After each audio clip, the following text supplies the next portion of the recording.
Hello dear officers, मुझे उम्मीद है कि आपने कल की क्लास को अच्छे से एंजॉय किया होगा और आपने काफ़ी कुछ सीखा होगा। कल की क्लास में हमने सीखा था कि जो कोरल रीफ है यानी कि प्रवाल भित्ति है, ये कितने प्रकार के होते हैं और इनका क्या संबंध है ग्लोबल वार्मिंग यानी कि वैश्विक तपन से। वैश्विक तपन के बढ़ने से इनके आकार में, इनके प्रकार में और साथ ही साथ मानव जीवन पर क्या प्रभाव पड़ेगा, इसके साथ हमने समुद्री जीवन पे भी प्रभाव देखा था।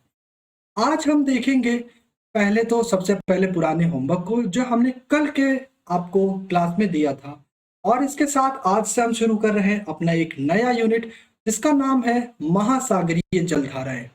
अब महासागरीय जलधाराएं क्या है, कैसी है और इनके बारे में हमें क्या अध्ययन करना है, ये सारी चीजें आज हम सीखेंगे। आइए तो क्यों ना सबसे पहले प्रीवियस होमवर्क कर लें, और उससे भी पहले कि आपको फिर से बता दें कि जो कैंडिडेट्स नए हैं, यहाँ पर Monday to Friday regular basis पे 6 बजे आपकी क्लास चलती है। सैटरडे यानी कल आपको वीकली करंट अफेयर्स मिलेगा। अगर आपके कोई डाउट रह जाते हैं किसी भी टॉपिक से या आपका कोई सुझाव है तो कमेंट में हमें अवश्य बताएं। हम सैटरडे में आपकी डाउट क्लास को सॉल्व करेंगे। इसके साथ आपको अब वीकली क्विज भी मिलेगा। जो भी हम चैप्टर पढ़ रहे हैं आपको मंडे तक इसका क्विज मिल जाएगा, तो आप हमारे वेबसाइट पर जा करके लॉग इन कर सकते हैं, अपना अकाउंट बना सकते हैं। अगर अकाउंट नहीं बन रहा है तो आप मुझे मेल कर सकते हैं। मेरा मेल है, मैं फिर से लिख देता हूं, आकाश AIJM121@gmail.com। आप मुझे यहाँ पर मेल भी कर सकते हैं। तो ये था हमारा ओवरऑल बेसिक बेसिक चीजें जो हमें जानते रहना है। अब बात करते हैं, कल जो हम आपको प्रीलिम्स के लेवल पे एक होमवर्क दिए थे उसे समझ लेते हैं। आपका पहला प्रश्न था कि इन क्षेत्रों को विश्व के मानचित्र पर दर्शाइए। अब देखिए, अगर बात करें लक्षद्वीप की तो आप सभी इसको आसानी से दर्शा लेंगे, लेकिन जब मैं यहाँ पर लक्षद्वीप को दर्शा रहा हूँ तो आपके दिमाग में, मस्तिष्क में ये बात आनी चाहिए कि लक्षद्वीप आज क्यों। कल के होमवर्क में मैंने बताया था कि ये एक प्रकार का कोरल भित्ति का रूप है। किस प्रकार का कोरल भित्ति का रूप है, उम्मीद है आपको याद होगा। अगर नहीं याद है तो याद कीजिए, मैंने आपको बताया था कि जो एटॉल प्रकार की प्रवाल भित्ति होती यानी कि वलय प्रकार की, वहां पर ये लक्षद्वीप जाना जाता है। तो चलिए देखते हैं लक्षद्वीप कहाँ पर है। लक्षद्वीप आपको यहाँ मिल जाएगा। इससे छोटा है बट मैं यहाँ पे ऐसे बना देता हूँ। यहाँ पे मैं लिख देता हूँ ए, इतना बड़ा नहीं है, याद रहे। अगला है मालदीव। और देखिए लक्षद्वीप आपको यहाँ क्यों नहीं दिख रहा है। आप एटलस की बुक अपने साथ रखे रहिए, जब मैं पढ़ा रहा हूँ आप भी चिन्हित करते रहिए कि आपने अपना होमवर्क किया है कि नहीं। नहीं किया तो ये आपकी बहुत बड़ी गलती है, आपको करना चाहिए अगर आप सिलेक्शन लेना चाहते हैं तो। और ये चीज आपको विश्व के मानचित्र में हो सकता है ना मिले, तो आप भारत का मानचित्र खोल लीजिएगा जिससे आपको सारी चीजें आराम से दिख जाए। अगला है मालदीव। मालदीव भी भारत के दक्षिणी एरिया पे आपको मिल जाएगा, लगभग आपको मालदीव यहाँ मिल जाएगा। मैं थोड़ा सा बड़ा बना रहा हूं ताकि आपको चीजें दिखे। ये हो गया आपका बी। अगला है मार्शल द्वीप। याद है मार्शल द्वीप किसके लिए प्रसिद्ध है? देखिए, टूर के लिए तो प्रसिद्ध है, यानी पर्यटन स्थल के लिए, लेकिन प्रवाल भित्ति के हिसाब से किसके लिए प्रसिद्ध है? याद है तो कमेंट सेक्शन में जरूर बताइएगा।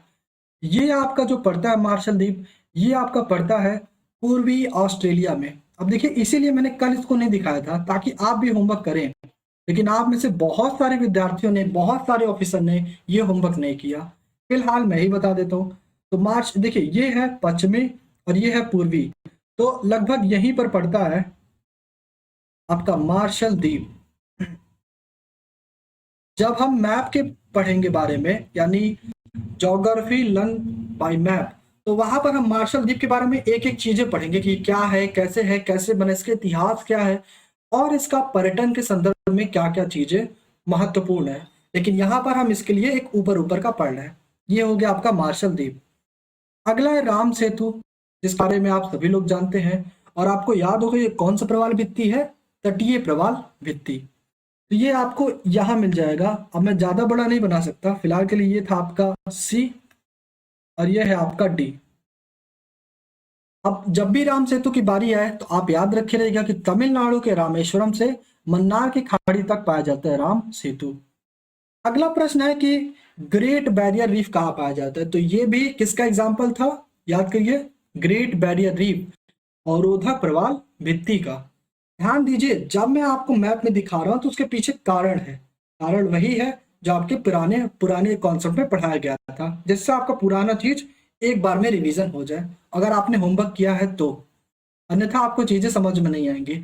अगर आप नए ऑफिसर हैं, नए विद्यार्थी हैं और आप देखना चाहते हैं इसे फिर से, तो यहाँ पर एक आई बटन होगा, वहां पर क्लिक करिएगा, आपको सारी वीडियो लाइन से मिल जाएंगे और भी उसमें टॉपिक लिखा होगा। अब आते हैं great barrier reef.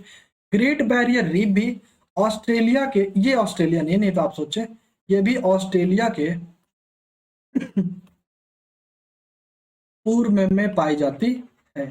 Great barrier reef मैंने बताया था विश्व की सबसे बड़ी बैरियर रीफ है, तो ये आपको मिल जाएगी, ये देखिए ऑस्ट्रेलिया है, याद होगा ना आपको, मैंने पढ़ाया था कि कहाँ कहाँ पर कौन कौन से द्वीप हैं, कौन कौन से कंटिनेंट है, यानी हिंदी में क्या बोलते हैं कंटिनेंट को, याद नहीं आ रहा है, आप जानते हैं हिंदी में क्या बोलते होंगे, महाद्वीप, हाँ, कौन कौन से महाद्वीप है और कौन कौन से महासागर है। उम्मीद है आपको सब याद होगा, नहीं याद है तो जाके रिवाइज करिएगा, वरना जब मैं बोलूंगा ऑस्ट्रेलिया तो आप सोचेंगे ऑस्ट्रेलिया कहाँ है, कहीं ये तो ऑस्ट्रेलिया नहीं है, कहीं ये तो ऑस्ट्रेलिया नहीं है। इसको एक बार याद कर लीजिएगा, मैं यहाँ नहीं बताऊंगा, पूछे क्यों, समय व्यर्थ होगा यहाँ पर बार बार एक ही चीजों को पढ़ाने में। तो ग्रेट बैरियर रीफ आपको ऑस्ट्रेलिया के यहां पर मिल जाएगा पूरा सटा हुआ। ये है आपका option number, question number A. उम्मीद है आपको सारी चीजें समझ में आ गई होंगी। लक्षद्वीप, मालदीप, मार्शल द्वीप, Ram Setu, great barrier reef, ठीक है। अब आगे चलते हैं, एक होमवर्क आपको मैं यहाँ दे देता हूँ, फ्लोरिडा का तट, बहुत सिंपल सा प्रश्न है, अगर आपको आता है तो अभी आप बता दीजिए कमेंट सेक्शन में, लाइव वाले में, कि yes sir I have done या आई हैव डन। आते हैं नेक्स्ट पे, देखिए, तो आज हम पढ़ने वाले हैं महासागरीय जलधाराएं। प्रश्न उठता है कि महासागरीय जलधाराएं क्या है, तो हम इसे भी समझेंगे कि महासागरीय जलधाराएं क्या होता है, इनका अर्थ क्या होता है, और पर्टिकुलर इस जलधारा का मतलब क्या होता है। यहाँ पर फिलहाल धारा ही लिखा है लेकिन इससे कोई मतलब नहीं है। इसके बाद हम पढ़ेंगे कि महासागरीय जलधाराओं के प्रकार कितने होते हैं। जैसे प्रकृति के आधार पर, देखिए मेरे शब्दों को पकड़िएगा, प्रकृति के आधार पर, तो ये ठंडी प्रकार की भी होती है और गर्म प्रकार की भी होती है।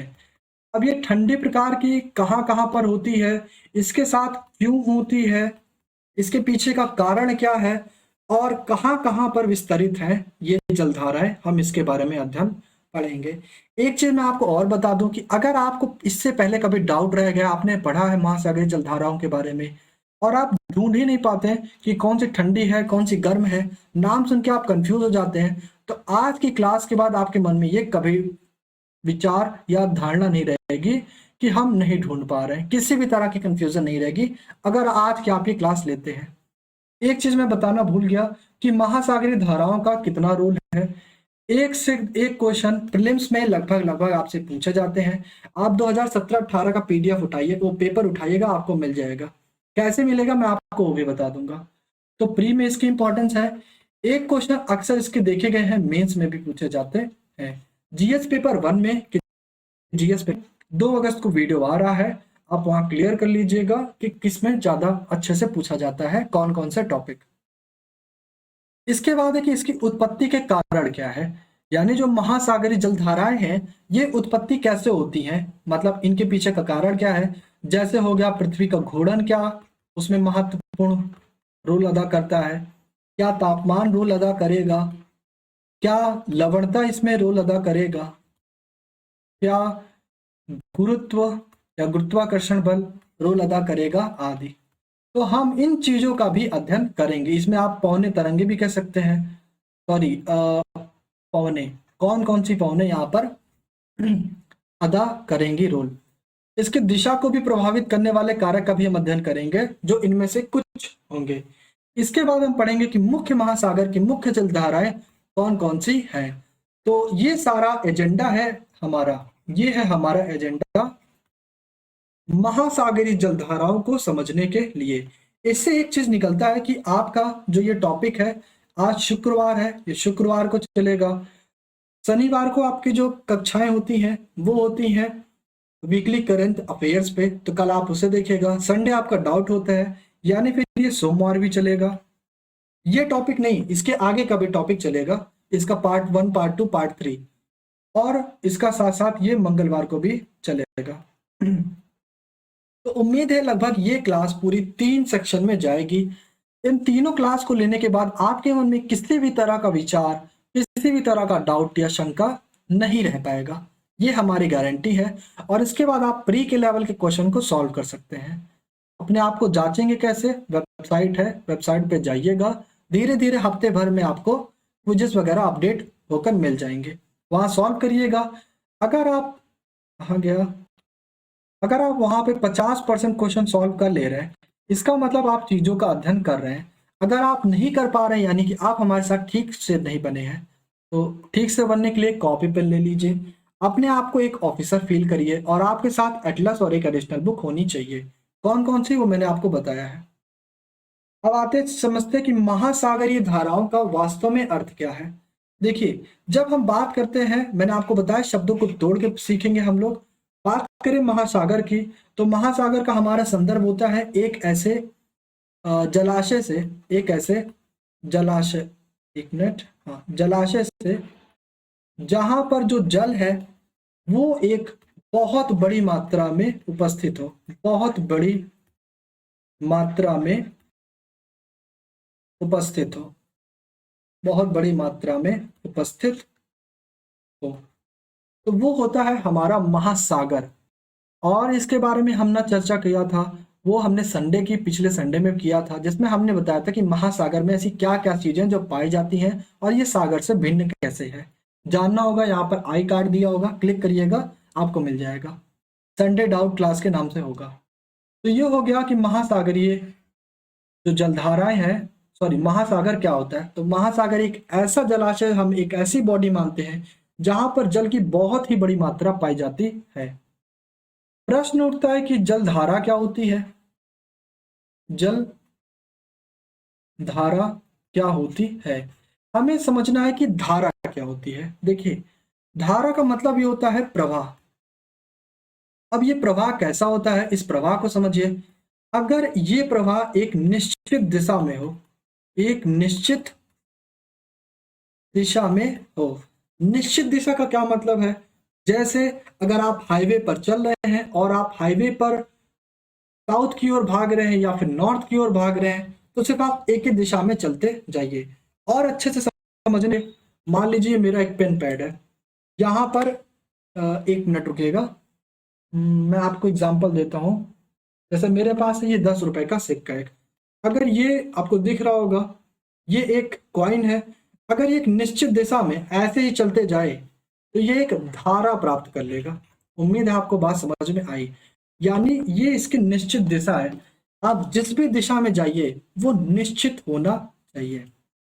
इसके साथ आपके पास कुछ ना कुछ एक वेग हो, और ये निश्चित हो तो और उचित बात है। अब देखिए, कोई भी चीज जब चलती है या प्रवाहित होती है तो उसमें अपने आप वेग आ जाता है, तो इसको आप कहिए या ना कहिए एक बराबर की बात है, लेकिन दिशा आपकी निश्चित होनी चाहिए, बहुत इंपॉर्टेंट बात है। ठीक है, तो महासागरीय जलधाराएं क्या है? महासागरीय जलधाराएं महासागरों में बहने वाली वो निश्चित दिशा और वो निश्चित वेग में जल की धारा है जो लगातार एक रूप में बहती रहती है। जैसे आपके पास मान लीजिए ये है, ये आपका है समुद्र, मान लीजिए ये है आपका समुद्र, मैं महासागर की बात नहीं कर रहा हूं, मान लीजिए है समुद्र, और यहाँ पर जो धाराएं हैं ये है आपका पूर्व और ये है आपका पश्चिम। ये महासागरीय जलधाराएं पूर्व से पश्चिम की ओर बह रही हैं, तो इन्हें हम बोलेंगे सागरीय जलधाराएं, क्योंकि ये सागर में बह रही हैं। महासागर में बहेंगी तो बोलेंगे महासागरीय जलधाराएं। उम्मीद है आपको जलधारा का मतलब समझ में आया होगा। जब भी जलधारा है तो एक निश्चित दिशा अपने में जोड़ लीजिएगा। उम्मीद है आपको ये बात क्लियर है, पक्का? आगे चलते हैं। किसी भी तरह का डाउट हो वो आप अवश्य पूछिएगा, चाहे लाइव चैट में, और पूछते रहा करिए। मैंने आपको बताया है कि मैंने आपके लिए एक टीम मेंबर को रखा है जो इस वीडियो के चलते चलते पैरेलल में आपका रिप्लाई करते रहते हैं। अगर वो रिप्लाई नहीं कर पाते किसी वजह से, तो आपका जो डाउट है वो संडे डाउट में ले लिया जाएगा। ठीक है, तो आप उम्मीद करिए कि जब मैं कोई भी प्रश्न पूछूं तो आप जरूर बताएं। और इसी के साथ अगर आप प्रेजेंट हैं वीडियो देखते वक्त, तो चाहे आप पी लिख दीजिए या फिर प्रेजेंट, इससे मुझे पता रहे कि कौन कौन से विद्यार्थी जागरूक हैं। ठीक है, आगे चलते हैं। तो ये था महासागरीय जलधाराओं के बारे में कि महासागरीय जलधारा का अर्थ क्या होता है। अब आते हैं महासागरीय जलधाराओं के प्रकार। इससे पहले कि हम महासागरीय जलधाराओं के प्रकार को समझें, हमें एक अच्छा ठीक है समझ लेते हैं पहले, नहीं आगे चलते हैं। इससे पहले हम महासागरीय जलधाराओं को समझे, इससे पहले हमें एक चीज समझना होगा, और वो चीज क्या है कि सपोज करिए कि ये है आपका, यहाँ देखते हैं, ये है आपका पृथ्वी। ठीक, यही है आपका पृथ्वी, यानी एक है ये अर्थ। मैंने आपको बताया तो कि इसके जो बीचों बीच से जो लाइन रहती है वहां पर हम मानते हैं 0 डिग्री, जिसे हम सामान्यतः बोलते हैं विषुवत रेखा। विषुवत रेखा, या क्योंकि ये भूमि का मध्य है, अगर आप देखेंगे भूमि ऐसे है और ये भूमि का मध्य है, इसलिए हम इसे बोल देते हैं भूमध्य रेखा। इंग्लिश वाले जो विद्यार्थी हैं वो जान लीजिए कि इसको बोलते हैं इक्वेटोरियल लाइन। ठीक, अब इस 0 डिग्री के आप ऊपर जाएंगे, अब देखिए ये होता है उत्तर की ओर और ये होता है दक्षिण की ओर। तो अगर आप उत्तर की ओर जाएंगे तो 0 1 2 3 4 5 ऐसे 90 तक बढ़ते जाएगा, 90 डिग्री तक। नीचे की ओर जाएंगे तो आपका दक्षिण में 90 डिग्री तक बढ़ता जाएगा। तो जब यहां हम पहुंच जाते हैं इस टॉप पॉइंट पे, इसको हम बोलते हैं ध्रुव। क्या बोलते हैं? ध्रुव। ये सब आपने बचपन में पढ़ा होगा, उम्मीद है कि अगर आप भूल गए होंगे तो अभी आपको याद आ जाए। इसे हम बोलते हैं ध्रुव। अब क्या होता है कि जो यहाँ पर सूरज होता है, कौन? सूरज, यानी कि सन। सन अपना जो प्रकाश की किरण है वो डायरेक्ट विषुवत रेखा पर पड़ती है, डायरेक्ट विषुवत रेखा पर पड़ती है। और जब बात करते हैं ध्रुवों पे, तो ध्रुवों पे ये लगभग लगभग ना के बराबर पहुंचती है या बहुत ही कम पहुंचती है। इससे आपके दिमाग में एक भूमिका बन गई होगी, और वो भूमिका क्या है? अगर आप सूर्य के सामने डायरेक्ट खड़े हो जाइए तो आपको गर्मी ज्यादा लगेगी, बात सही।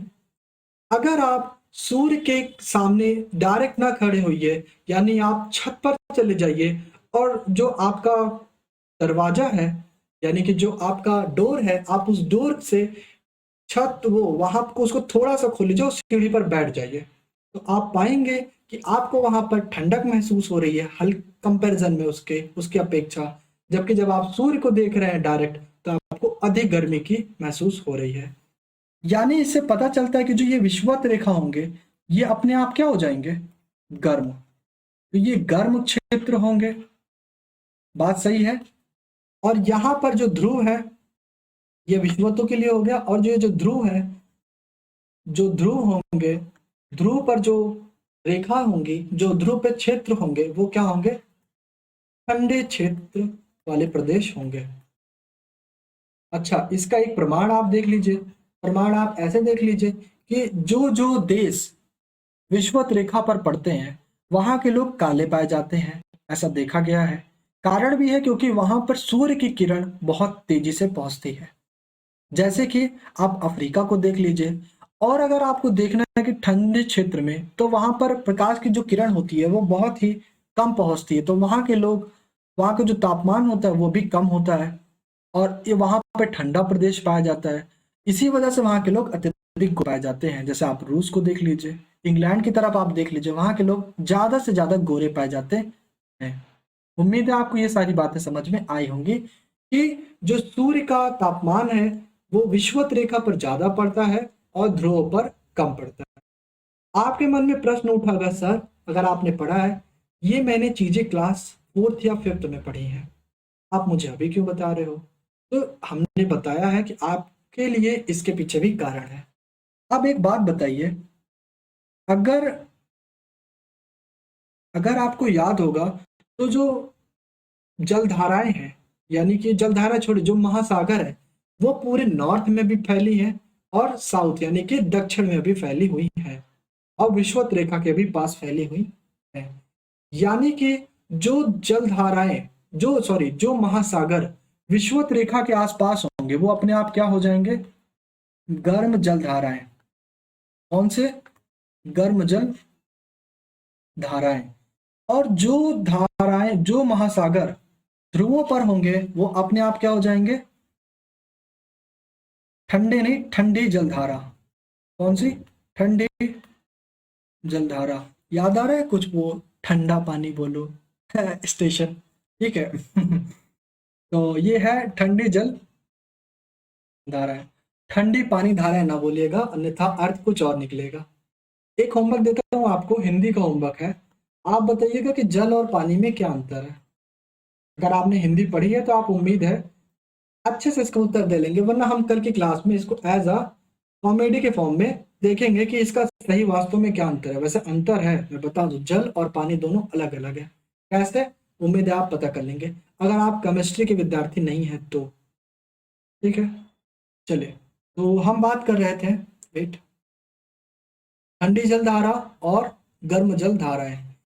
एक चीज कंफर्म हो गया आपको कि जो विषुवत रेखा पर जलधाराएं होंगी वो गर्म होंगी और जो ध्रुवों पर होंगी वो ठंडी होंगी। अगर क्लियर है तो लाइव चैट में डायरेक्ट बोलिए यस और नो। अगर आप नहीं बोल रहे हैं तो ये आपकी बहुत बड़ी गलती है, लेकिन मैं आपको फिर भी 3 सेकंड का समय देता हूं, यस और नो में बोलिए। 3, 2, 1। उम्मीद है आपने रिप्लाई कर दिया होगा, नहीं किया तो ये गलत है, आप रिप्लाई करिए। अब आते हैं नेक्स्ट में। अब क्योंकि हमें समझना है कि ये जो ठंडी जलधारा है और गर्म जलधारा है कैसे पहचानेंगे, तो इसके लिए देखिए, मान लीजिए कि ये है आपका पृथ्वी,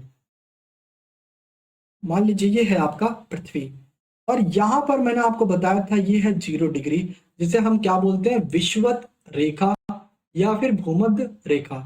अब यहां पर जितने भी महासागर होंगे वो गर्म होंगे, यानी कि उनकी जलधाराएं क्या होंगी, गर्म होंगी। अगर यहां से जो आपका पानी है वो ध्रुवों की तरफ जाए, पानी का मतलब यहाँ पे है जल से, यानी कि आप देख रहे हैं कि अगर 0 डिग्री से आप कहाँ जाइए, 90 डिग्री उत्तर की तरफ, या फिर आप 0 डिग्री से 90 डिग्री कहाँ जाइए, 90 डिग्री कहाँ जाइए, दक्षिण की तरफ, यानी दोनों ही परिस्थिति में। तो आप ये बताइए कि 0 डिग्री में आपके पास किस तरह का पानी था, उत्तर है गर्म। यानी कि जब आप 0 डिग्री से 90 डिग्री तरफ, चाहे उत्तर में जाइए चाहे दक्षिण में, तो आपकी जो जलधारा होगी वो कैसी होगी, गर्म जलधारा। उम्मीद है आपको ये बात समझ में आई होगी। यानी अगर अब आप जिंदगी में कभी भी देखिए कि कोई भी जलधारा दिखाई जा रही है, एरो भूमध्य रेखा से ध्रुवों की तरफ, तो समझ जाइए वो जलधारा है गर्म जल धारा। उम्मीद है बात आपको समझ में आ गई होगी। अगला देखिए, मैं आप पेन का कलर चेंज करता हूं। गर्म के लिए मैंने मान लीजिए लाल ले लिया, ठंडे के लिए हम लेते हैं ब्लू। ठीक है, अब कहाँ गया पेन। अब मान लीजिए कि कोई ऐसी जलधारा है जो आ रही है ध्रुवों से, ये क्या है, ध्रुवों से कहाँ आ रही है, भूमध्य रेखा की ओर। यानी कि अगर आपकी जो जलधारा है वो 90 डिग्री से 0 डिग्री की तरफ आने की कोशिश करे, चाहे हम बात करें उत्तर में यानी ऊपर से चाहे जलधारा है, चाहे 90 डिग्री से 0 डिग्री की ओर है दक्षिण में। वेट करिए, कहाँ गया मार्कर, ये। तो ऐसी जलधाराओं को हम बोलते हैं ठंडी जलधारा। प्रश्न उठा ठंडी जलधारा क्यों, क्योंकि आपको पता है ये जो जल है कहाँ से आ रहा है, ध्रुवीय प्रदेशों से, ध्रुवीय प्रदेशों से। ये हो गया ध्रुवीय प्रदेश, तो जाहिर सी बात है जो ध्रुवीय प्रदेश के पानी होंगे वो ठंडे ही होंगे। उम्मीद है आपको ये बात यहाँ तक समझ में आई। अगर आपने ये बात समझ ली तो आपके मन में जितने भी विचार थे, जितनी भी शंकाएं थी, डाउट कि कौन से जलधारा कब हम पहचानेंगे, ये सभी आप पहचान जाएंगे। विश्वास नहीं होता, चलिए आपको पहचानवा के दिखाते हैं। तो सबसे पहले मैं रंग चेंज कर लूँ, यानी कि कलर को रेड ही रखते हैं, क्योंकि ब्लैक में आपके लिए जो हेडिंग्स वगैरह है। देखिए, मान लीजिए कि ये है आपके पास, मैं ठीक से तो अभी नहीं बना पाऊंगा, अभी थोड़ा फिगर गलत गड़बड़ ही बना देता हूँ। ठीक है, अभी तो मेरे से नहीं बन पाएगा क्योंकि मैंने प्रैक्टिस नहीं की है पेन पैड पर। और यहाँ मान लीजिए, ठीक है, यहाँ पर मैं एक चीज़ लिख देता हूँ, कृपया मानचित्र को, कृपया मानचित्र को रफ की तरह ही समझें, रफ की तरह ही समझें।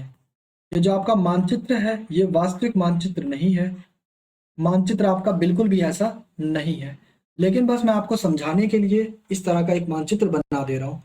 ये जो आपका मानचित्र है, वेट करिए, ये यहाँ पर उत्तरी और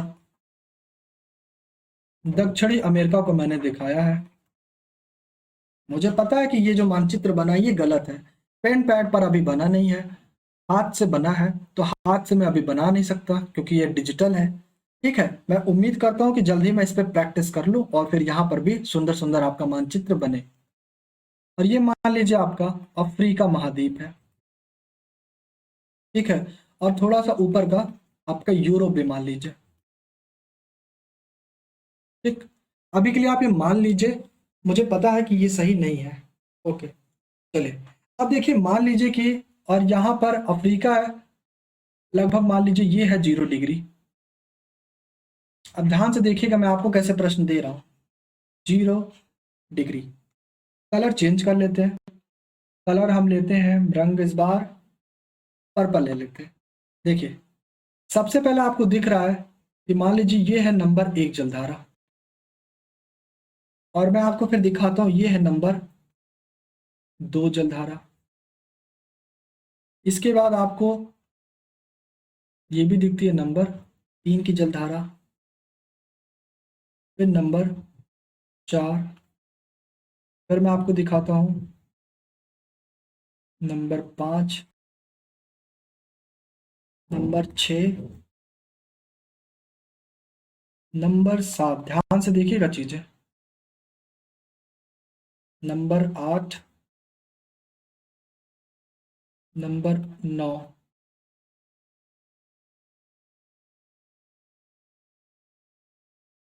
नंबर 10। तो आपके सामने मैंने कुल 10 नंबर लिखे हुए हैं। अब आपको बताना है कि कौन सी जलधारा ठंडी है और कौन सी गर्म है। चलिए, पहले मैं आपको 5 सेकंड देता हूँ गर्म जलधाराओं का नाम बताने के लिए। जो जो गर्म जलधाराएं हैं आप लाइव चैट में लिख दीजिए कि कौन कौन सी है, नंबर आप उनको लिख दीजिए 1 2 3 4 5 6 जो भी है। उसके बाद मैं पूछूंगा ठंडे कौन सी है। तो चलिए, आपका समय शुरू होता है, गर्म जलधाराओं का नाम बताइए अब। 5 4 3 2 और समय समाप्त। तो अगर आपने गर्म जलधाराओं का नाम सही सही बता लिया है और अगर आप रिप्लाई नहीं कर रहे हैं तो इससे बड़ी आपकी क्या गलती हो सकती है, जैसे कि आप अभी तक नहीं रिप्लाई किए, है ना, तो रिप्लाई करिए। अब आता है ठंडी जलधाराओं का नाम। चलिए, आपको मैं समय देता हूं 5 सेकंड का और आपका समय शुरू होता है ठंडी जलधाराओं के लिए अब। 5 4 3 2 और 1, यानी आपका समय समाप्त। अगर आपने बता लिया तो बहुत अच्छी बात, नहीं बता पाए तो देखिए आप कितनी जल्दी बता लेंगे। मैं कलर को चेंज करता हूं और अब मैं लाल ही ले लेता हूं। देखिए, ये अगर आपको मैंने पहले बता दिया कि ये है भूमध्य रेखा, ये है भूमध्य रेखा, यानी 0 डिग्री से जो ऊपर की तरफ जाएंगी उत्तर में, या फिर 0 डिग्री से जाएंगी दक्षिण में, वो सभी होंगी गर्म जलधाराएं। क्यों? क्योंकि 0 डिग्री का जो पानी होता है तो जब गर्म होता है। तो चलिए देखते हैं, नंबर 1 वाला अगर आप देखिए तो ये उत्तर की ओर जा रहा है, कहाँ से? भूमध्य से, सही है। नंबर 2 भी उत्तर की ओर जा रहा है, सही है। नंबर 3 भी उत्तर की ओर जा रहा है। नंबर 4 को देखेंगे तो ऐसा नहीं है। अब देखिए नंबर 5 भी दक्षिण की ओर जा रहा है, यानी विषुवत रेखा से दक्षिण की ओर जा रहा है। नंबर 6 भी जा रहा है विषुवत रेखा की ओर। नंबर 7 में ऐसा कुछ नहीं है, नंबर 8 में भी ऐसा कुछ नहीं, नंबर 9 में भी ऐसा कुछ नहीं है। तो कौन कौन से नंबर गर्म वाले कौन कौन से हैं? तो आपके सामने जो गर्म जल धाराएं हैं, देखिए ये जो आपको मैं अवधारणा दे रहा हूं ना, अगर आप इसे सीख गए, मेरा यकीन मानिए पूरे विश्व में आप कोई सा भी आपको जलधारा दे दे, आप 1 सेकंड में उत्तर बता देंगे कि वो जलधारा गर्म है या ठंडी। और यकीन मानिए प्रीलिम्स में बहुत सारे ऐसे प्रश्न पूछे जाते हैं कि कौन सी गर्म है, कौन सी ठंडी है, क्या फर्क पड़ेगा कि अगर कोई निम्न अक्षांश से उच्च की ओर जाती है, और क्या फर्क पड़ेगा जब कोई उच्च से निम्न में जाती है। तो ये सारी चीजों का अध्ययन हमें बहुत ही अच्छे से ओके बहुत ही अच्छे से करना है। चले 1 मिनट रुकिएगा, वेट करिए। 1 सेकंड का समय दीजिए। वैसे मैं जान रहा हूँ ये 1 सेकंड से ज्यादा हो गया। चलिए, तो गर्म जल धाराएं कौन कौन सी हैं? गर्म जल धाराओं में है नंबर 1, नंबर 2, नंबर 3 भी गर्म जल धारा है, और नंबर 4 तो नहीं है, नंबर 5 और नंबर 6। तो ये थी आपकी गर्म जल धाराएं। अगर आपको कंफ्यूजन है तो आज समझ लीजिए, आज के बाद आपको कंफ्यूजन नहीं होना चाहिए, क्योंकि आप मेरी क्लास ले रहे हैं और मेरी क्लास में आपको चीजें समझा के मिलेंगी, ना कि डायरेक्ट ये गर्म है ये ठंडी है याद कर लो। नहीं करने वाला। अगर आप ऐसा चाहते हैं तो आप क्लास चेंज कर सकते हैं, क्योंकि मेरा मानना है कि एक बार आप सीख जाइए तो बहुत अच्छी बात है। अब आते हैं ठंडी पे। तो ठंडी को मैं फिर से कुछ आसमानी कलर या नीला कलर कर ले लेता हूं। अब देखिए नंबर 4 को देखिए तो कहाँ आ रहा है? ध्रुवों से आ रहा है विषुवत रेखा की तरफ। और आप नंबर 5 6 हो गया। नंबर 8 को देखिए तो ये भी कहाँ है? ध्रुवों से कहाँ आ रहा है? विषुवत रेखा की तरफ। नंबर 9 को देखिए तो ये भी ध्रुवों से कहाँ आ रहा है? विषुवत रेखा की तरफ। वेट कहाँ गया? तो ध्रुवों से विषुवत रेखा की ओर कौन आ रहा है? ध्रुवों से विषुवत रेखा यानी कि 0 डिग्री। विषुवत रेखा की तरफ कौन कौन आ रहा है? पहला है जो आ रहे हैं वो उनका नाम है नंबर 4। बहुत ही महत्वपूर्ण चीज चल रही है, आप हल्के मत लीजिएगा। अगला है नंबर 8। नंबर 8। अगला है नंबर 9। तो हमने बता लिया। अब प्रश्न उठता है कि सर आप एक चीज भूल गए। आपने बताया, वेट, आपने बताया 1 2 3 और 4 5 6, सातवां आपने नहीं बताया, 8 9 बताया। आपने 2 छोड़ दिया, एक नंबर 7 और एक नंबर 10। तो देखिए मैंने इसको जानबूझ के छोड़ा है। क्यों? अगर आपके दिमाग में ये प्रश्न आया, इसका मतलब आप ऑफिसर लेवल की तरह सोच रहे हैं। अगर नहीं आया तो सोचने का शुरुआत कीजिए। देखिए जो नंबर 7 है, ये आप आसानी से देख सकते हैं कि ये अगर ये 0 डिग्री है तो ये ध्रुव ही होगा लगभग। तो यहाँ पर आप देख रहे हैं, वैसे ध्रुव बहुत दूर पड़ेगा इन कंटिनेंट्स के हिसाब से हम देखें तो, लेकिन ये फिगर मैंने बताया है, ये मानचित्र एक रफ है। तो कहाँ गया? 8। ओके, तो ये जो नंबर 7 है ये ध्रुवों की तरफ पैर, यानी ये ध्रुव पे है नंबर 7, यानी ये कैसा होगा? अपने आप ये क्या हो जाएगा? ठंडी जलधारा। बहुत ही महत्वपूर्ण टॉपिक है, हल्के में मत लीजिएगा। बहुत सारे बच्चे यही करते हैं और प्री में अपना 2 नंबर गवाते हैं, या फिर अगर वो गलत करके आते हैं तो निगेटिव में अच्छा खासा उनका चला जाता है 1/3। अब यहाँ पर देखिए नंबर 4 को देखिए, नंबर 10 को देखिए तो नंबर 10 0 डिग्री पर ही है, यानी विषुवत रेखा पर ही है। ये अपने आप क्या हो जाएगा? गर्म जलधारा। तो मैंने जानबूझ करके आपको कुछ ऐसे भी प्रश्न दिए जो ध्रुव से विषुवत की तरफ जाए, विषुवत से ध्रुवों की तरफ जाए, और कुछ कहीं ना जाए, मतलब वो अपने ध्रुवों पर ही रहे या फिर विषुवत पे ही रहे।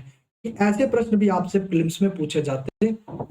तो ये था महासागरीय धाराओं का प्रकार का कैसा पता लगाएंगे। याद रहे, ये जो मैं प्रकार बता रहा हूं ये प्रकृति के आधार पर है, प्रकृति नेचर के आधार पर है। हम इसके और भी प्रकार कर सकते हैं, लेकिन हमारे जो सिलेबस के हिसाब से ये बहुत अधिक महत्वपूर्ण है। अब आते हैं कि सर आपने तो बता दिया महासागरीय धाराओं को ऐसे, क्या मैं सच में इनका उत्तर दे पाऊंगा? तो जी उत्तर है हाँ, क्यों नहीं दे पाएंगे। अब देखिए मैंने आपके सामने एक विश्व का मानचित्र उठा लाया है और उस विश्व के मानचित्र में आपको कई सारी धाराएं दी हैं। हो सकता है कि आपने धाराओं का नाम पहली बार सुनने चल रहा है, क्योंकि किताब में मतलब आपके पेपर में दे देता है कि क्यूरोशियो, ओयोशियो, लैब्राडोर और ये गल्फ स्ट्रीम, ये जो धाराएं हैं ये किस प्रकार की धाराएं हैं, या फिर आपको कथन दे देगा। और जब आप मेरे कुछ सॉल्व करेंगे तो वहां पर भी आपको इस तरह के प्रश्न मिलेंगे। तो क्यों ना समझ ले एक बार कि जो हम सीख कर आए हैं वो सही है कि गलत। तो सबसे पहले मैं गर्म को कवर करूंगा। देखिए ये बहुत ही प्रमुख गर्म जलधाराएं हैं। गर्म जलधाराएं, आप इनका नाम जरूर लिख लीजिएगा अपने नोट्स में, मैं बता देता हूँ ऐसे डाल के। गर्म जलधाराएं, वैसे आपको याद करने की जरूरत नहीं है, आपको बस ये याद करना है कि कौन सी कहां पर बहती है।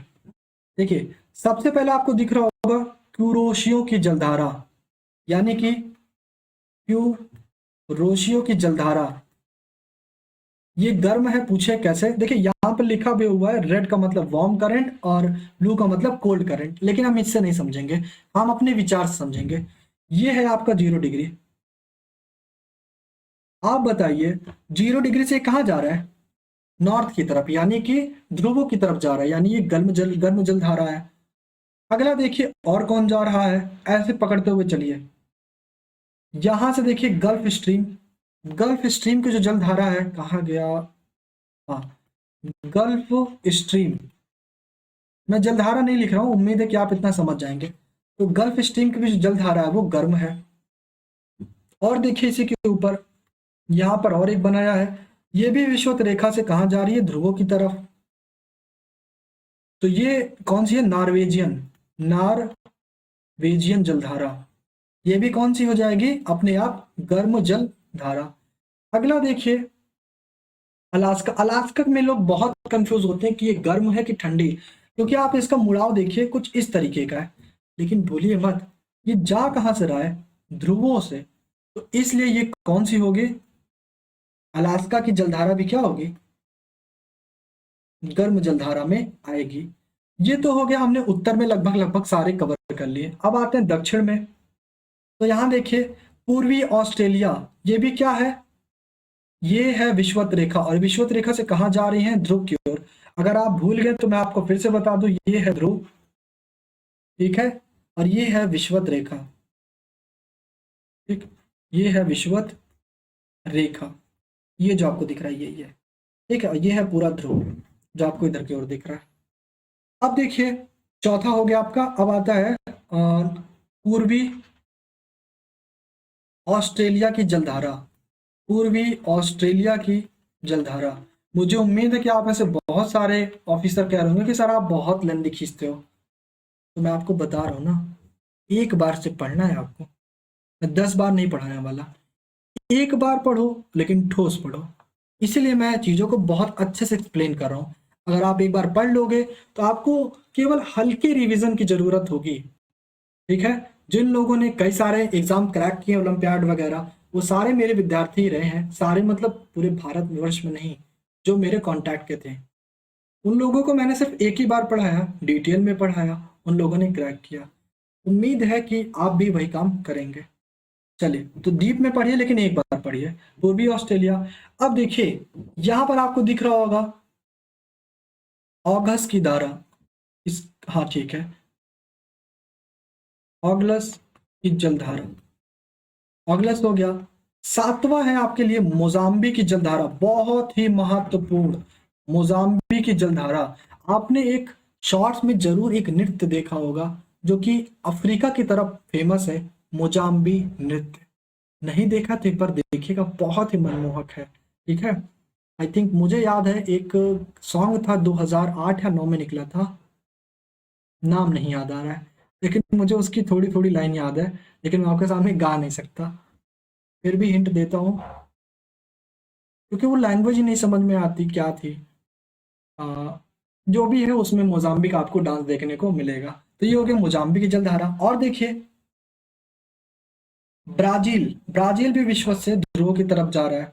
तो आठवां ब्राजील की जलधारा। अच्छा, प्रश्न ये होगा कि सर हम इनका नाम तो याद कर लेंगे, लेकिन हम इनकी स्थिति कैसे जानेंगे? तो परेशान मत होइए, अभी समुद्र विज्ञान है, अभी आप पूरा चीजें अध्ययन करेंगे तो वहां आपको याद हो जाएगा। लेकिन मैं आपसे उम्मीद करता हूँ कि आप जल्द से याद कर लें। तो लगभग लगभग ये हो गई आपकी 8 प्रमुख गर्म जल धाराएं। अब आते हैं ठंडी जल धाराओं के बारे में। कलर में चेंज कर लेता हूँ, कलर फिर से आसमानी रख लेते हैं। अब यहाँ पर मैं लिखता हूँ ठंडी जल धाराएं। अब मैं यहाँ नाम नहीं लिखूंगा, मैं नंबर वाइज लिख दूंगा। तो नंबर 1 पे कौन है? देखिए, हम आते हैं ध्रुवों से आते हैं। वेट, तो ध्रुवों से देखिए, ये ईस्टर्न ग्रीनलैंड की जलधारा, तो ये हो गया नंबर 1। ईस्टर्न ग्रीनलैंड की जो जलधारा है वो ठंडी है। लेब्राडोर बहुत ही फेमस है, तो दूसरा नंबर पे हो गया लेब्राडोर। मैं यहाँ पे नंबर लिखते जा रहा हूँ, आप यहाँ से नोट कर लीजिएगा, लेब्राडोर की जलधारा। और देखिए, वेट, ये तीसरा ओयोशियो की जलधारा। कैसे पता? ये ध्रुव से कहाँ आ रही है? विषुवत रेखा की ओर। तो ये हो गया विषुवत रेखे, सॉरी, ठंडी जलधारा। अब एक यही प्रश्न सुनिए, एक है क्यूरोशियो और एक है ओशियो। तो जब भी ये प्रश्न आता है तो कई लोग ओयोशियो को ठंडी में कर देते हैं, सॉरी, ओयोशियो को गर्म में कर देते हैं और क्यूरोशियो को ठंडी में, या फिर कंफ्यूज होकर वो प्रश्न ही छोड़ देते हैं। तो याद रख लीजिए, क्यूरोशियो गर्म है, दिमाग में बैठा लीजिए एक से, क्यूरोशियो गर्म है, बाकी जो ओशियो होगा वो तो अपने आप ठंडा हो ही जाएगा। तो ये था उत्तर में कुछ 3। और देखिए क्या है, कहा गया, ये रहा कनारी की जलधारा या कैनरी की जलधारा। ये भी बहुत महत्वपूर्ण है, न जाने कितने एग्जाम्स में पूछा गया। अगर आप वनडे दे रहे तो वहां तो बहुत पूछा गया है। अगला है कैलिफोर्निया की जलधारा, अत्यधिक महत्वपूर्ण। ये है 5वां। मैं यहाँ नंबर लिखना भूल गया, ये दूसरा, वेट वेट, यहाँ पर हो गया ये तीसरा, चौथा कहाँ गया, चौथा, 5वां कहाँ गया, कौन सा मैंने बताया था 5वें पे, एक मिनट, लैब्राडोर हो गया, ओयोशियो हो गया, ये रहा कैनारी चौथा था वास्तव में। एक मिनट, ये जो कलर है ना दिख नहीं रहा है, उम्मीद है आप लोग को तो दिख रहा होगा, लेकिन मुझे थोड़ा नहीं दिख रहा है। तो हो गया कैलिफोर्निया की जलधारा, ये था 5वां। अब तो ये हो गया लगभग लगभग उत्तर में। अब आते हैं दक्षिण में। दक्षिण में देखिए आपको दिखेगा वेस्ट ऑस्ट्रेलिया, ये बड़ा महत्वपूर्ण है। 6वां जो हो गया आपका वेस्ट ऑस्ट्रेलिया, यानी कि जब आप पूर्वी ऑस्ट्रेलिया की जलधारा की बात करेंगे तो वो होगा गर्म, जबकि आप पश्चिम जलधारा की बात करेंगे ऑस्ट्रेलिया की तो वो होगा ठंडी।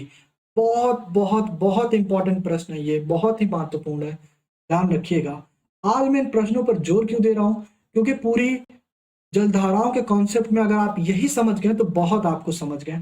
अगला देखिए, वेंगुला की जलधारा, तो ये हो गया 7वें नंबर पे, तो यहां मैंने लिख दिया नंबर 7।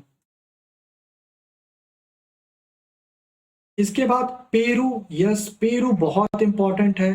पेरू की जलधारा का कॉन्सेप्ट आप जो है अल नीनो और ला नीनो में भी आपको मदद करेगा। तो ये सारी चीजें अपने मस्तिष्क में भर लीजिए, बुद्धि में भर लीजिए कि बहुत महत्वपूर्ण धाराएं आप पढ़ रहे हैं। तो ये 8 जलधाराएं लगभग लगभग यहां से भी हो गई जो महत्वपूर्ण है। तो 8 आपको मिल गई महत्वपूर्ण गर्म जलधाराएं और 8 मिल गई आपको अरे यार ठंडी महा ठंडी जलधाराएं। उम्मीद है आपको ये क्लियर होंगी। प्रश्न अभी यहाँ पर ये भी है कि सर ये जो ब्लैक वाले, तो ये ब्लैक वाले के कारण हमें समझना है कि जो महासागरीय धाराओं की उत्पत्ति के कारण है वो क्या क्या है।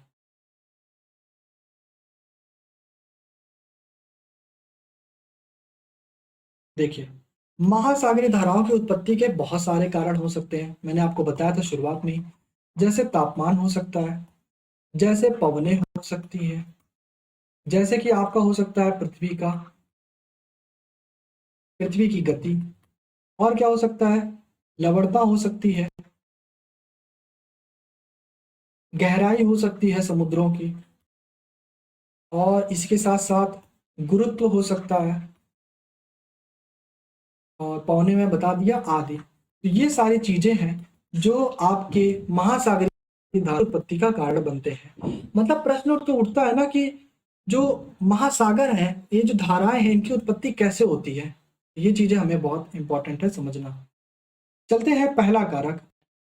पहला कारक में हम देखेंगे कि पृथ्वी की गति, कि पृथ्वी की गति की वजह से कैसे महासागरीय जलधाराएं उत्पन्न होती हैं। आइए समझते हैं। देखिए, पृथ्वी की जो गति होती है, उम्मीद है आप लोगों को पता होगा।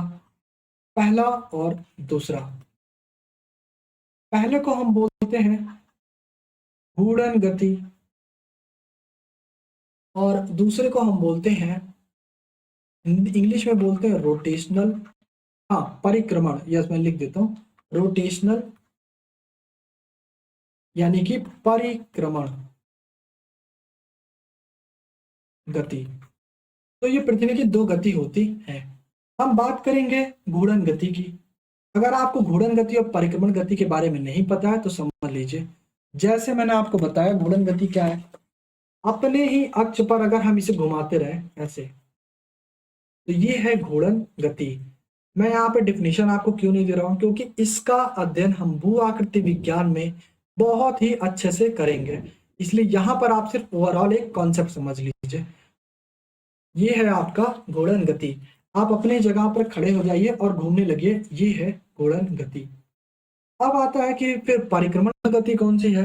परिक्रमण गति यानी कि जब पृथ्वी सूर्य का चक्कर लगाती है, जैसे ये मान लीजिए सूर्य है और ये है पृथ्वी, तो ये जो मूवमेंट है, यहां से आई और फिर यहां से ऐसे, इसे हम बोलते हैं परिक्रमण गति, यानी कि किसी चीज की परिक्रमा करना।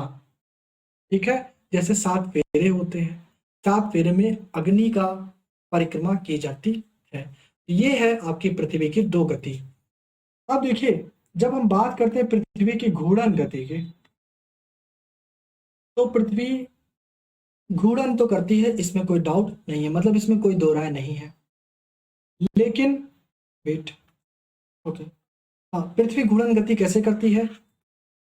पृथ्वी घूर्णन गति करती है पश्चिम से पूर्व की ओर, पश्चिम से पूर्व की ओर, यानी अपने एक्सिस पर चलती है।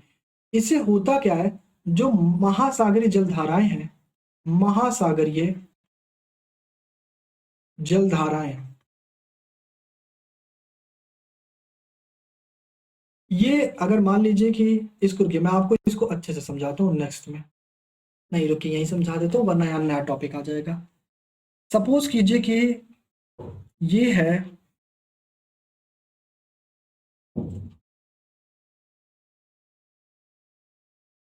ये है आपका एक महासागर, और ये है आप देख रहे हैं नितल। नितल का मतलब क्या होता है, बॉटम, मतलब सबसे नीचे वाला। और यहाँ पर एक बिंदु है मान लीजिए P, और यहाँ पर एक बिंदु है मान लीजिए Q। ये दोनों तट नहीं है, ये बस मैंने महासागर में दो बिंदु ले लिया है। मान लीजिए कि महासागर के बिंदु P से ऐसे महासागरीय धाराएं चल रही हैं। अब Q से क्या होगा कि यही धाराएं इस तरफ चलेंगी। अब प्रश्न उठता है कि ऐसा क्यों होगा, यानी कि ये गया पश्चिम से पूर्व, तो ये गया पूर्व से पश्चिम। जरा समझ लेते हैं ये कैसे होगा। देखिए, जब ये महासागरीय धाराएं चल रही थी यहाँ पर,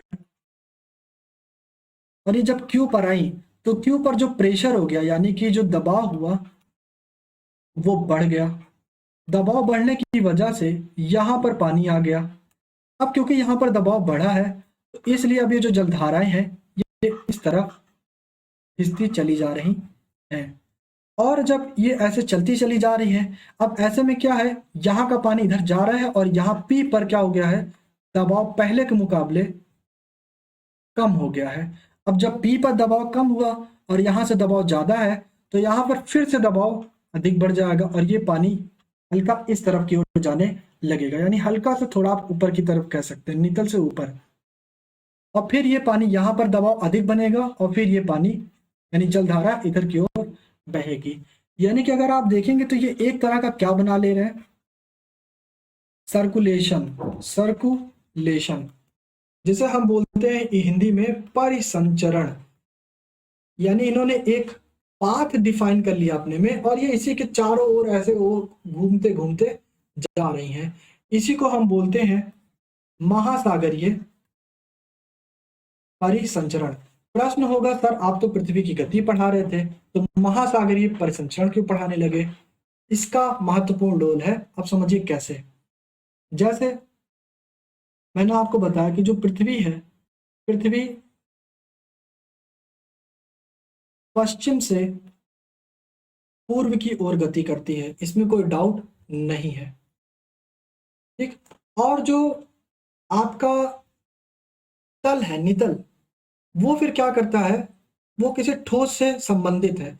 यूं समझिए कि जैसे मान लीजिए कि आपने एक क्या लिया,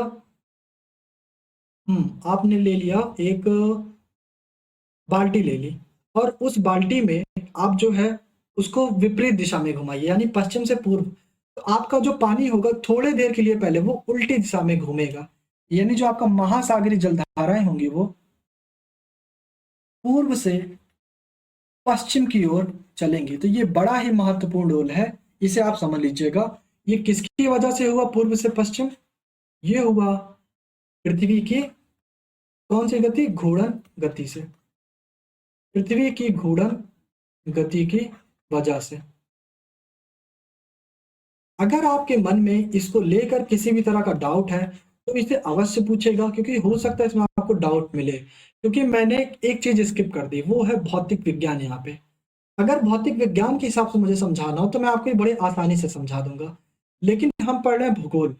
तो भूगोल पर हम यहाँ पर बस इतना समझे कि पृथ्वी कैसे घूर्णन करती है, वेट,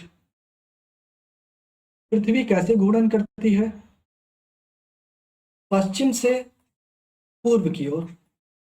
इसके वजह से जो जलधारा है वह कैसे गति करती है, इसकी अपोजिट यानी उल्टी, पूर्व से पश्चिम की ओर। अगर आपको ये बात समझ में आ गई तो ठीक है, नहीं समझ में आई तो कमेंट में जरूर पूछा करिए, क्योंकि ये मेरे लिए फीडबैक का काम करता है कि आप जानना चाह रहे हैं कि नहीं चाह रहे हैं और मैं किस तरीके का पढ़ा रहा हूँ, ठीक है। तो आप अगर आपके पास कुछ क्रिटिक्स भी होते हैं कि नहीं सर आप इसमें सुधार करिए, तो हम अवश्य सुधार करेंगे। अगर नहीं होती है तो कोई बात नहीं, और अभी तक आपने अगर प्रेजेंट सर नहीं बोला है तो प्रेजेंट बोल दीजिए अगर आप उपस्थित है तो। चलिए, तो ये था कि किस तरीके से जलधाराएं पृथ्वी की गति की वजह से पैदा होती। अब आता है कि भूमध्य रेखीय महासागर पर धाराएं क्यों। देखिए, जब हम बात करते हैं पृथ्वी की, तो पृथ्वी पर हम एक आधार मानते हैं भूमध्य रेखा पर महासागरीय जलधाराओं की। इसी के हिसाब से हम करते हैं कि कौन ठंडी है और कौन सी गर्म। एक चीज और आपको ध्यान देना है कि जो पृथ्वी का जो घूर्णन है, पृथ्वी का घूर्णन, अब देखिए ये प्रीलिम्स के लेवल का क्वेश्चन है। पृथ्वी का घूर्णन सभी जगह पर समान होता है, सभी जगह पर समान होता है, समान होता है। ये आपको एक कथन दिया रहेगा और आपको बताना है कि ये कथन स्टेटमेंट सही है कि नहीं। तो इसका उत्तर है जी नहीं। आपको लग सकता है कि हाँ पृथ्वी का जो घूर्णन है वो सभी जगह समान होगा, लेकिन ऐसा नहीं है। कारण जानना है कमेंट में पूछेगा, मैं आपको भौतिक के हिसाब से समझा दूंगा, लेकिन यहाँ पर मैं एक रेस्ट्रिक्शन में हूँ, मैं भूगोल के हिसाब से नहीं समझा सकता। हालांकि दोनों चीजें वही है आगे चल के, लेकिन फिर भी मुझे इसके लिए भौतिक की मदद लेनी पड़ेगी और मैं यहाँ पर आपको कोर्स से भटकाना नहीं चाहता। तो पृथ्वी का घूर्णन सभी जगह पर समान होता है, तो ये उत्तर है गलत। पृथ्वी का जो घूर्णन है सभी जगह असमान होता है। प्रश्न उठता है कि सबसे ज्यादा कहाँ होता है, तो वो होता है भूमध्य रेखा पर। प्रश्न उठता है क्यों, तो इस क्यों का जवाब मैं नहीं देने वाला हूं। आप पूछेगा कमेंट में तब मैं आपको संडे में दूंगा। अगर आप नहीं पूछते हैं तो भाई ये आपकी गलती है और मैं बताने वाला भी नहीं हूं। तो पृथ्वी की जो घूर्णन गति होती है वो असमान होती है और भूमध्य रेखा पर सबसे ज्यादा होती है।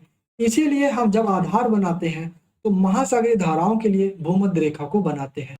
दो कारण हैं, एक तो यहाँ से हमें पता चल जाता है कौन सी गर्म होंगी और कौन सी ठंडी होंगी, और दूसरा यहाँ पर जो घूर्णन रेखा है, घूर्णन है वो अत्यधिक होता है। तो ये था आपके प्रश्न का उत्तर। आपके नहीं, मतलब मैंने एक प्रश्न बनाया था, ये है उस प्रश्न का उत्तर। उम्मीद है आपको ये बात समझ में आ गई होगी कि हम महासागरीय रेखा पर जलधाराएं क्यों पढ़ते हैं, सॉरी भूमध्य रेखा पर। अब देखिए एक चीज और समझ लीजिए,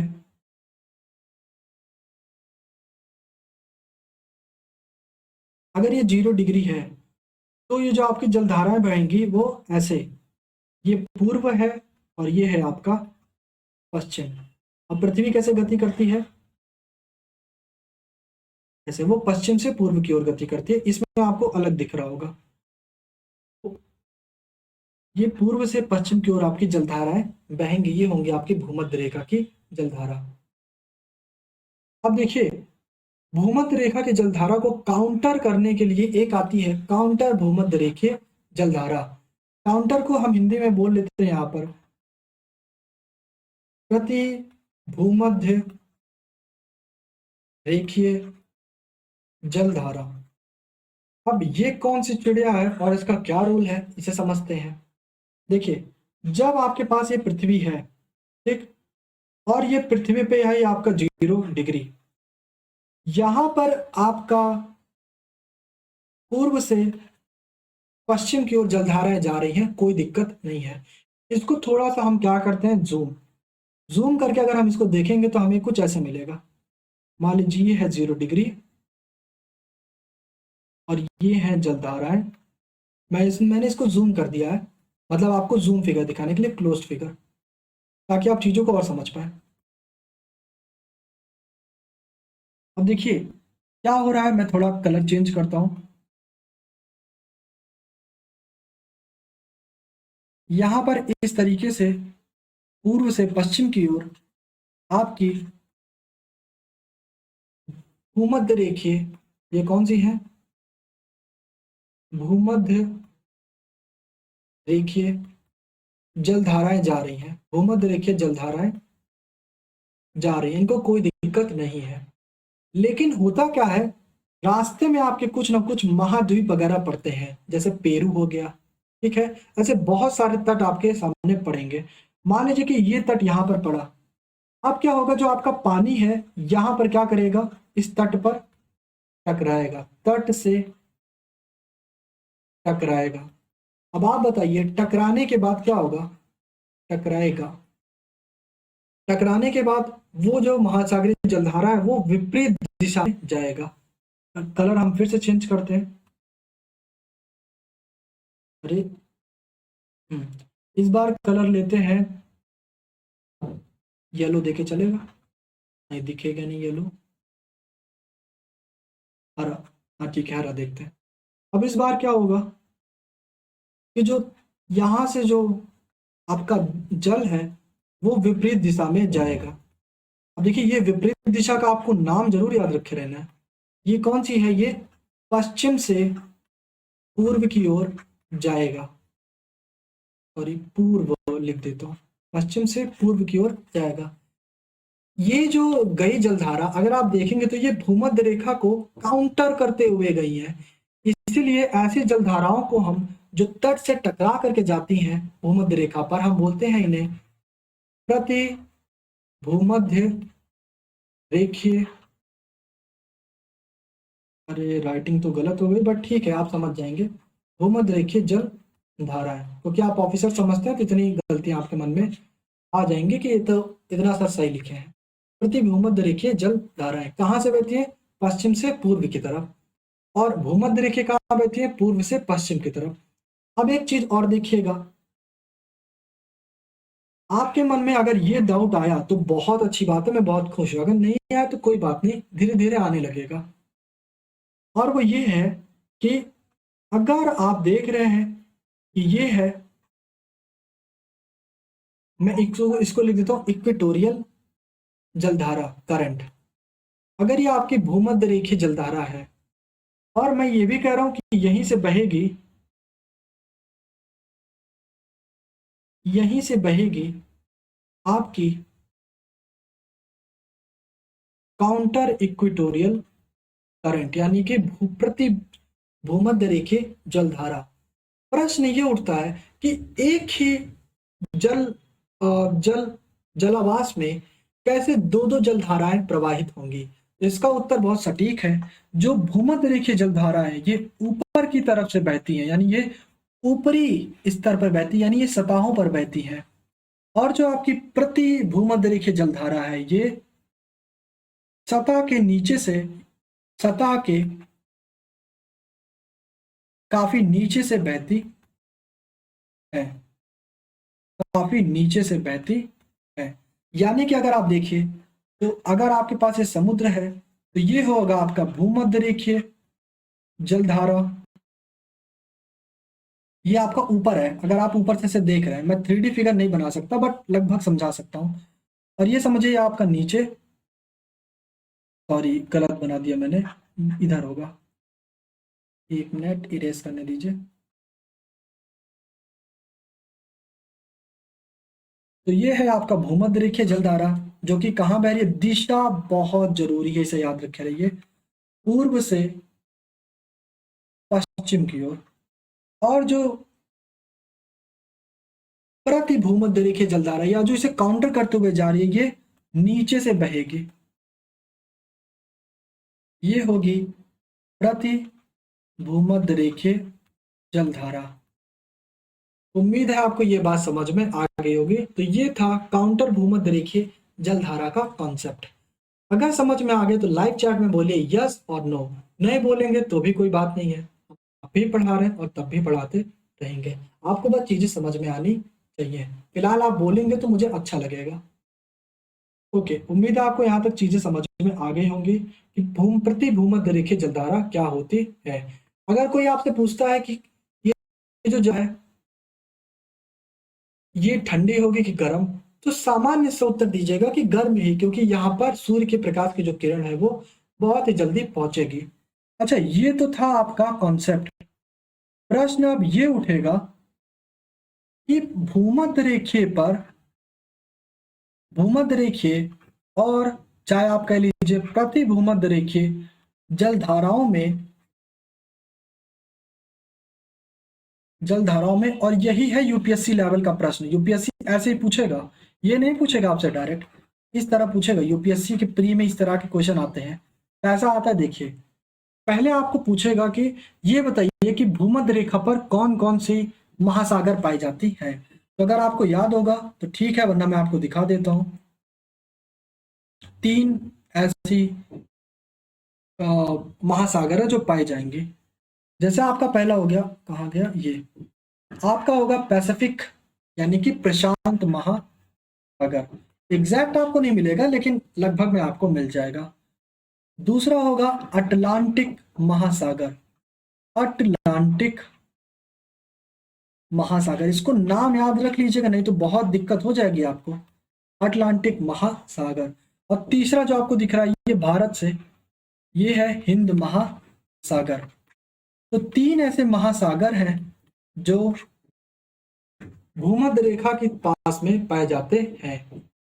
अब इसको नेक्स्ट करिए और यहाँ पर आप उत्तर अपना लिख लीजिए। पहला कि कौन कौन से ऐसे हैं, तो पहला है प्रशांत महासागर, दूसरा है अटलांटिक महासागर, अटलांटिक महासागर। और भूलिएगा ना, अगर आप भूल गए तो बहुत गलती करने वाले हैं आप।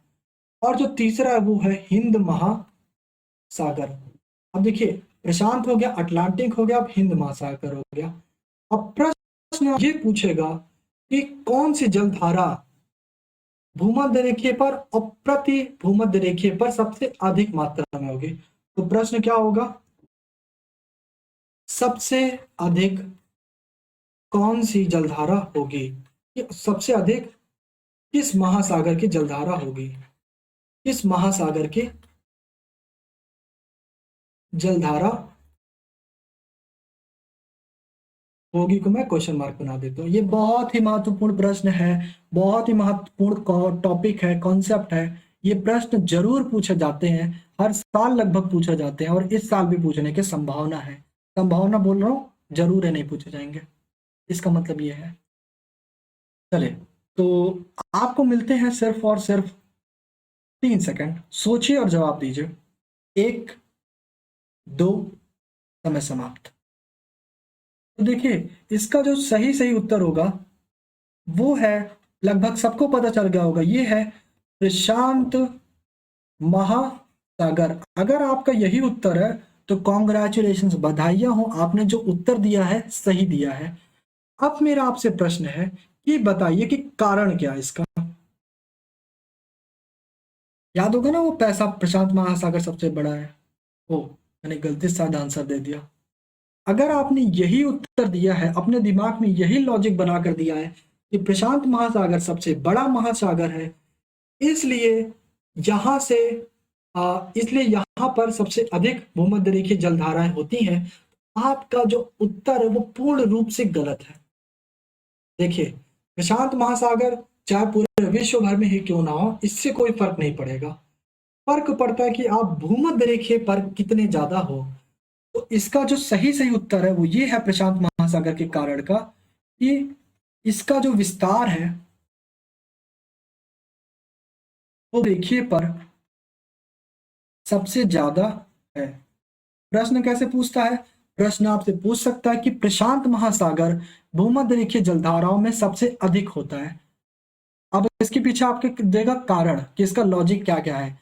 तो पहला लॉजिक आपको देगा कि क्योंकि प्रशांत महासागर सबसे बड़ा महासागर है। दूसरा, क्योंकि प्रशांत महासागर अटलांटिक महासागर से बड़ा है, और हाँ अटलांटिक महासागर से बड़ा है, इसलिए ये सबसे अधिक पाया जाता है। तीसरा ऑप्शन हो सकता है कि इन दोनों ही ऑप्शन सही है, और तीसरा होगा कि इनमें से कोई नहीं। तो आप अगर लगा के आते हैं सिर्फ पहला वाला कि प्रशांत महासागर ही सबसे बड़ा है, इस वजह से भूमध्य रेखा पर सबसे अधिक पाया जाता है, तो ये आपका गलत है। आप ये उत्तर नहीं लगाएंगे, आप लगाएंगे नन ऑफ दीज, क्योंकि सही उत्तर क्या है कि विस्तार इसका भूमध्य रेखा पर होना चाहिए, विश्व से हमें मतलब नहीं है। बात समझ पाए? उम्मीद है आप ये बात समझ पाए होंगे। नहीं समझ पाए डाउट में पूछेगा, हम आपका डाउट अवश्य क्लियर करेंगे। तो ये था आज का कॉन्सेप्ट। आज आते हैं मेंस के होमवर्क पे। तो मेंस के होमवर्क में आज आपको जो प्रश्न मिलेगा वो ये है कि महासागरीय जलधाराओं को समझाइए, जलधाराओं को समझाइए। और इसके लिए आपको जो शब्द सीमा मिलती है, शब्द सीमा, वो है 150 शब्दों की। ठीक है, तो आपको जो शब्द सीमा ध्यान रखना है कि महासागरीय जलधाराएं क्या होती हैं, इनका हम प्रयोग इनका उपयोग क्या क्या है अभी तो मैंने नहीं बताया, फिर भी आप लिख सकते हैं। और ये कैसे बनती हैं, आप एक दो कारण भी दे सकते हैं।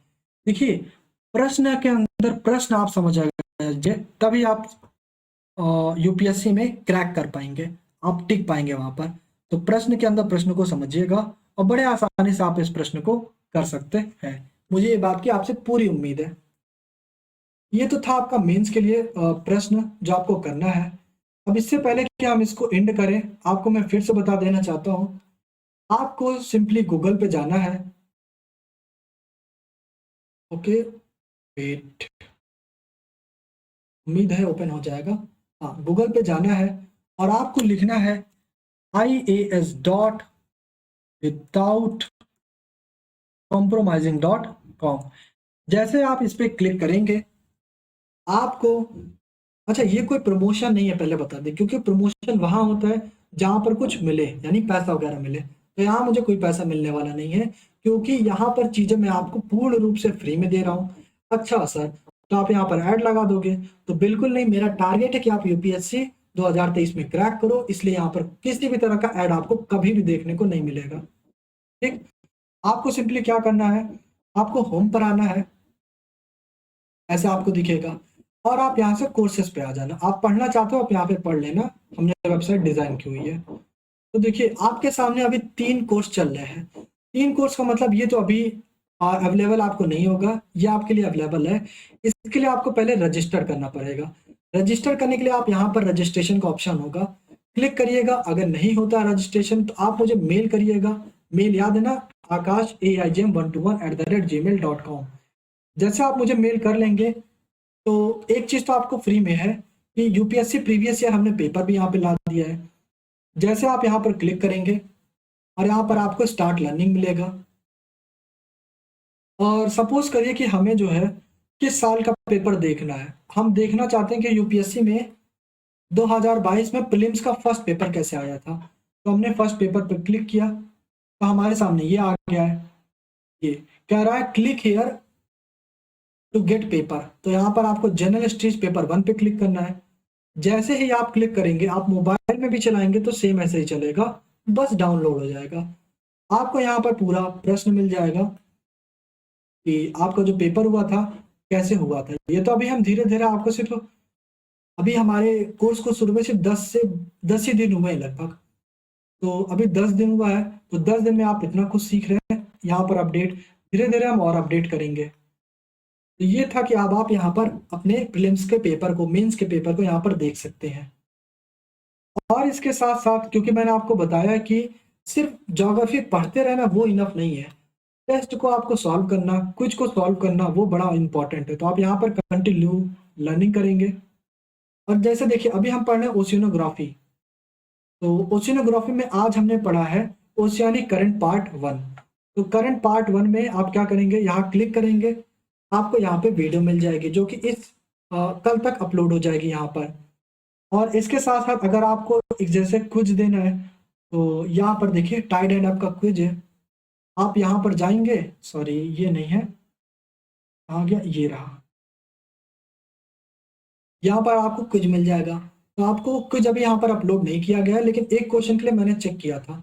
तो आपको यहाँ पर क्विज मिल जाएगा, क्विज को आप सॉल्व कर सकते हैं। आपका एक एक डेटा दिखाएगा कि आपका क्विज कितने मिनट का है, आपने कितना क्वेश्चन सॉल्व किया। जैसे यहाँ पर पूछा था are you ready to secure your rank, मैंने एक ऐसे जनरल लिया था तो मैंने ट्रू लगाया था, और जो कि मेरा सही भी था, तो मेरा करेक्ट था। आपको यहाँ पर एक एक चीज बता देगा कौन सा सही है कौन सा गलत है। और यहाँ पर आपको मार्क्स मिल जाएगा, कितने मार्क्स का हो रहा था, आप परसेंटेज पास है कि नहीं, कितना आपने टाइम लिया, वो सारी चीज़ें आपको यहाँ पर मिलेंगी। और जितने भी लेक्चर्स हैं आपको सारी चीज़ें यहाँ पर मिल जाएंगी। ओशियानिक करंट पार्ट 2 के, चाहे पार्ट 1 हो गया, चाहे कोरल रीफ का आप पार्ट देख लीजिए। जैसे जैसे आप यूट्यूब पे पढ़ते जाएंगे यहाँ पर आपको चीज़ें मिलते चले जाएंगी, ये लाइन वाइज होंगी। ठीक है, तो ये था आज का आपका टॉपिक। और अब आपका जो टॉपिक है आज के लिए वो यहाँ पर फिनिश होता है। अगर आपने चीज़ों को लाइक किया है, आपने कुछ सीखा है नया, या पुराना आपका रिवीजन हुआ, या कंफ्यूजन दूर हुआ है, ऐसी स्थिति में आप वीडियो को शेयर जरूर करिएगा, लाइक भी करिएगा। अगर आपने सब्सक्राइब नहीं किया है तो सब्सक्राइब अवश्य कर दीजिएगा। इसको एक गुरु दक्षिणा के फॉर्म में आप कह सकते हैं। आज के लिए बस इतना ही। बहुत बहुत धन्यवाद।